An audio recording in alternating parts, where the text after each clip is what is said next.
Magandang araw mga bata!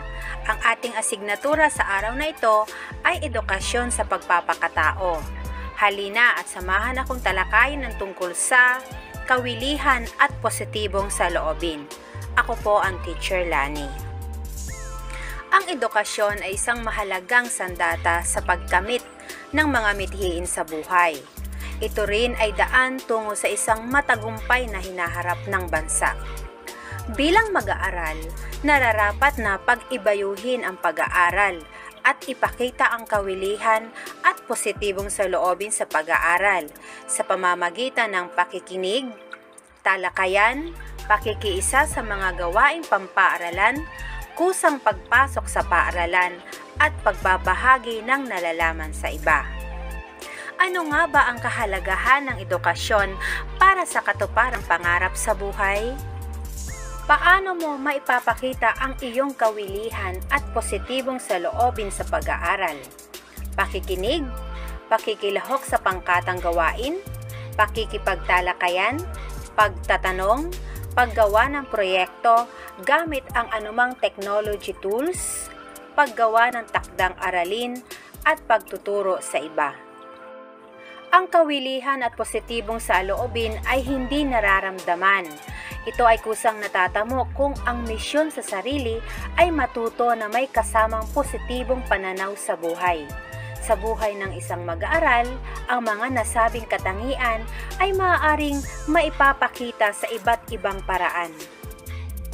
Ang pagkakaroon ng positibong saloobin ay nakatutulong sa pagkatuto at pagkuha ng magandang aral sa buhay, lalo't higit sa pagtamo ng kaalaman ng bawat individual ay dumadaan sa mahabang proseso bago makamit ang tagumpay.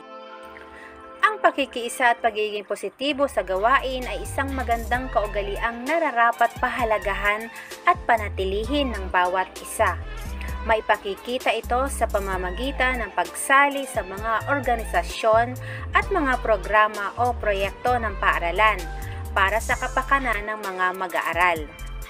Bilang mag-aaral, sa papaanong paraan mo maipapakita ang iyong kawilihan at positibong saloobin sa pag-aaral o maging sa araw-araw mong pakikibakas sa buhay? Sa pamamagitan nito, mahuhubog din ang kakayahan ng bawat isa at mahihikayat silang makisalamuha, makapagbibigay pahayag ng mabisang kaisipan, at makabubuo ng wastong pasya sa bawat hakbang na gawain. Kahalagahan ng internet sa buhay natin. Ang internet ay naging malaking bahagi ng ating buhay. Nakatulong ito sa mga estudyanteng kagaya natin sa paggawa ng mga gawain natin sa paaralan o sa mga research. Napapalawak ng bokabularyo sa mga estudyanteng gumagamit ng internet sa pamamagitan ng panonood ng YouTube at paggamit ng mga search engines tulad ng Google. Pagdating naman sa balita, ang social media ay mabilis na makasagap ng bagong balita mula sa bansa. Kung dati, ang komunikasyon ay sa pamamagitan lamang ng sulat, ngayon ay maaari ng magbilisang pag-uusap sa pamamagitan ng chat, email, Skype at iba pa.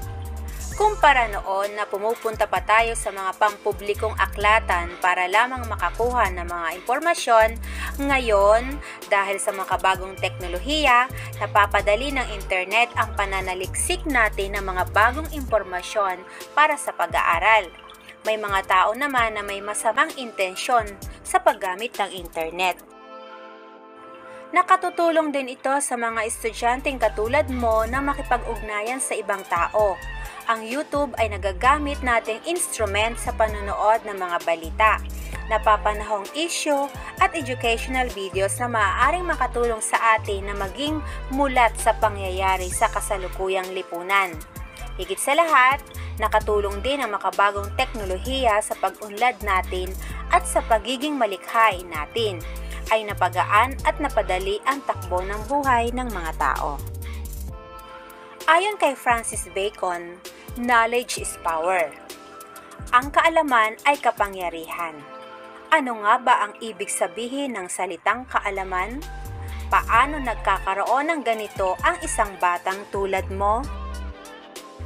Ang kaalaman o knowledge ay ang mga impormasyong taglay ng tao. Tinatawag din itong kabatiran o karunungan. Nakukuha ang mga ito sa pamamagitan ng pag-aaral o pagkakaroon ng karanasan. Ang mga sumusunod ay ilan sa maaari mong gawin upang mas higit na matuto at magkaroon ng mga kaalaman.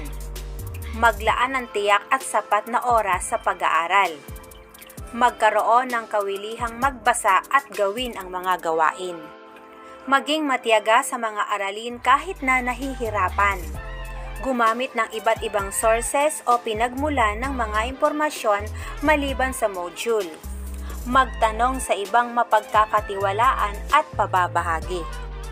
Ayon sa kasabihan, ang tunay na anyaya sinasamahan ng hila.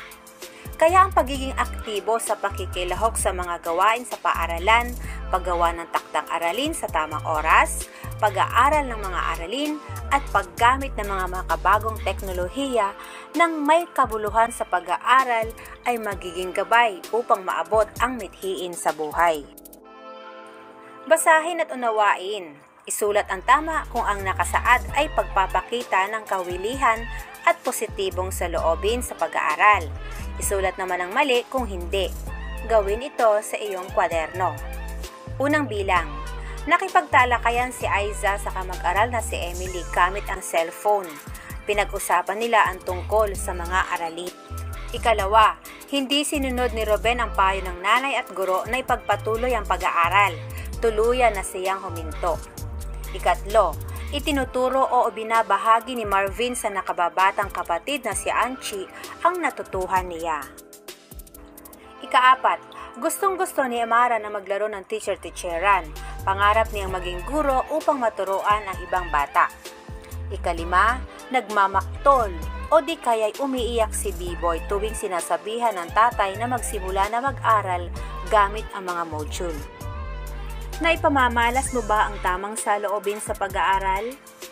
Nakikipag-usap ka ba sa katabi habang ang guro ay nagsasalita sa harap ng klase? Tumutulong ka ba na matapos ang nakalaang gawain sa inyong grupo? Gumagamit ka ba ng magagalang na salita tuwing ikaw ay nagtatanong sa iyong guro? Dapat bang magpakita ng kawilihan sa pag-aaral? Nagbabahagi ka ba ng opinyon o ideya tuwing may pangkatang gawain? Magbigay ng 5 tamang saloobin o pasya sa iyong pag-aaral. Maraming salamat. Hanggang sa muli, ako po ang Teacher Lani.